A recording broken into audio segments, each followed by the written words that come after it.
சன்சார் கிச்சன்ல இருந்து இன்னைக்கு தூதுவளை கீரை வந்து குழம்பு வைக்க போறோம். வந்து பாருங்க, இது தூதுவளை கீரை. முள்ளு முள்ளா இருக்கும் பின்னாடி எல்லாம். இது வந்து இப்ப எல்லா கடைகள்லயுமே கிடைக்குது. இந்த மாதிரி வாங்கிக்கோங்க. வாங்கி அந்த முள்ளு எல்லாம் எடுத்துட்டு இலையை மட்டும் எடுத்து வச்சுக்கோங்க. குழம்பு வைக்கலாம். இந்த குழம்பு வச்சு சாப்பிட்டோம்னா உடம்புக்கு ரொம்ப நல்லது. சளி எல்லாம் இருந்துச்சுன்னா நல்லா கரைஞ்சிடும். மாசளி பிடிச்சிருக்கிறவங்க எல்லாம் சீக்கிரமா சரியாயிடும். நம்ம இப்ப வந்து எப்படி செய்யறதுன்னு பாக்கலாம் வாங்க. இப்ப வந்து நம்ம வந்து கீரையை வந்து தாளிச்சு எடுத்துக்கலாம். நல்லா அதை வதக்கணும்.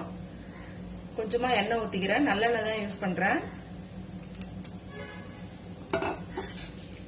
மிளகு 1 ஸ்பூன் போடுறேன்.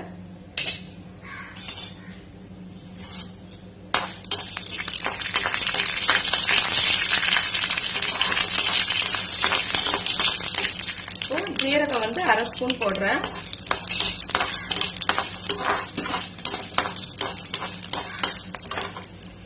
இஞ்சி 1 துண்டு நறுக்கி வச்சிருக்கேன், அதுவும் சேர்த்துக்கிறேன். பூண்டு வந்து 8 பல்லு பூண்டு, அதுவும் சேர்த்துக்கிறேன்.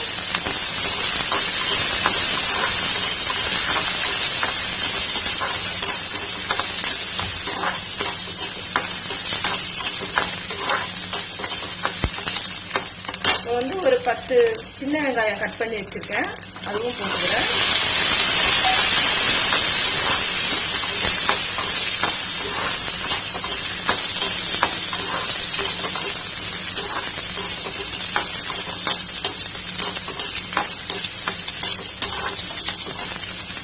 வந்து கீரை வந்து நல்லா அலசி எடுத்து வச்சிருக்கேன், அதுவும் இது கூடவே சேர்த்துக்கலாம்.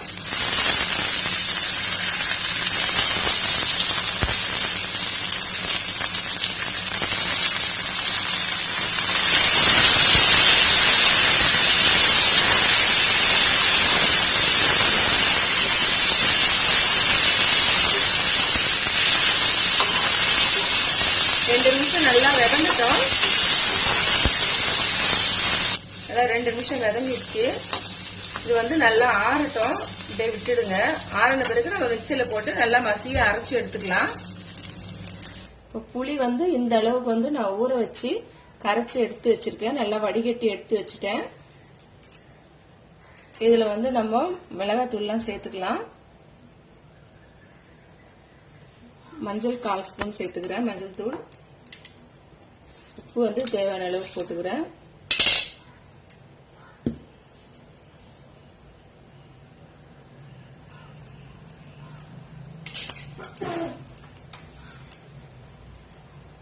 காரம் வந்து ஒரு 2 ஸ்பூன் போட்டுக்கிறேன்.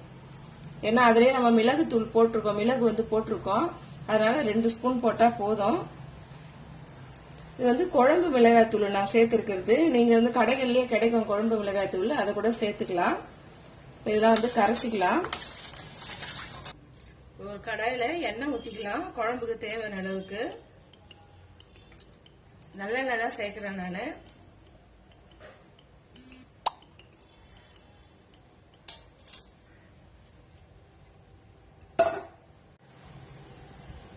எண்ணெய் காஞ்சிடுச்சு. ஒரு 1/2 ஸ்பூன் வந்து கடுகு போட்டுக்கிறேன். கடுகு நல்லா பொரிஞ்சு வரட்டும். கடுகு பொரிஞ்சிடுச்சு. இப்ப சின்ன வெங்காயம் போட்டுக்கிறேன்.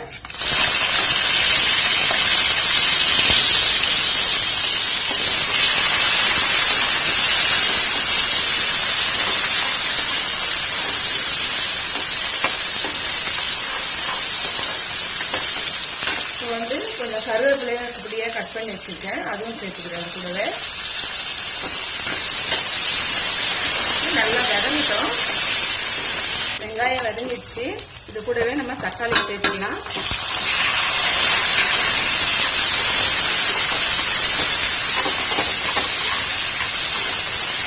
தக்காளியை நல்லா வதங்கட்டும். நல்லா நசுக்கிற அளவுக்கு நல்லா வதங்கி வரட்டும்.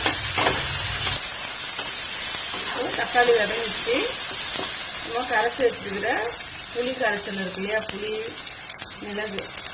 மிளகாத்தூள்லாம், அந்த குழம்பு ஊற்றிக்கலாம். அரைச்சி வச்சிருக்கோம் பாருங்க, இதையும் வந்து நம்ம இதுலயே சேர்த்துக்கலாம்.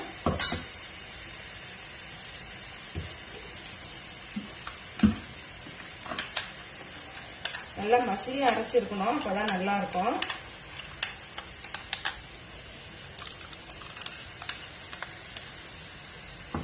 நிறைய தண்ணி ஊற்றியே சேர்த்துக்கலாம். ஏன்னா அது குழம்பு சுண்டும் போது உங்களுக்கு நல்லா திக்னஸ் வந்துடும். அதனால நல்லா தாராளமாகவே தண்ணி ஊற்றிக்கலாம்.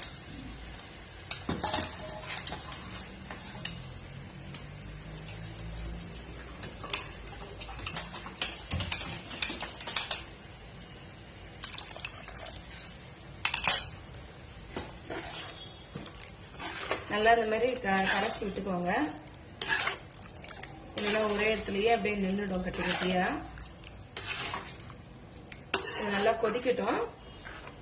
இப்போ வந்து நல்லா கொதிச்சிடுச்சு. இப்போ வந்து நம்ம ஒரு மூடி போட்டு மூடி வச்சிடலாம். ஒரு 10 நிமிஷம் வந்து அப்படியே இருக்கட்டும். சிம்மில் வச்சிடுறேன். சிம்மிலேயே கொதிக்கட்டும். அப்பதான் மிளகா வெடிப்பெல்லாம் போகும். 10 நிமிஷம் ஆயிடுச்சு பாருங்க. நல்லா வந்து கொதிச்சு எண்ணெய் எல்லாம் பாருங்க நல்லா அது மேல வந்துடுச்சு. இந்த அளவுக்கு இருந்தா போதும். ஆஃப் பண்ணிடலாம். இதே அளவுக்கு போடுங்க நீங்களும். போட்டு ரொம்ப கீரை அதிகமா இருந்தாலும் லைட்டா வந்து உங்களுக்கு டேஸ்ட் மாறும், கசப்பா இருக்கிற மாதிரி தெரியும். அதனால கீரை ரொம்ப அதிகமாகவும் சேர்க்க கூடாது. நான் போட்ட அளவே போடுங்க. கரெக்டான அளவு இது ரெடி ஆயிடுச்சு. தூதுவளை கீரை குழம்பு வந்து ரெடி ஆயிடுச்சு. சுட சுட சாதத்தோட போட்டு சாப்பிட்டா ரொம்ப டேஸ்டியா நல்லா இருக்கும். ட்ரை பண்ணி பாருங்க. உங்களுக்கு ரொம்ப பிடிக்கும். பிடிச்சிருந்ததுன்னா லைக் பண்ணுங்க, ஷேர் பண்ணுங்க. நம்ம சேனலை சப்ஸ்கிரைப் பண்ண மறக்காதீங்க.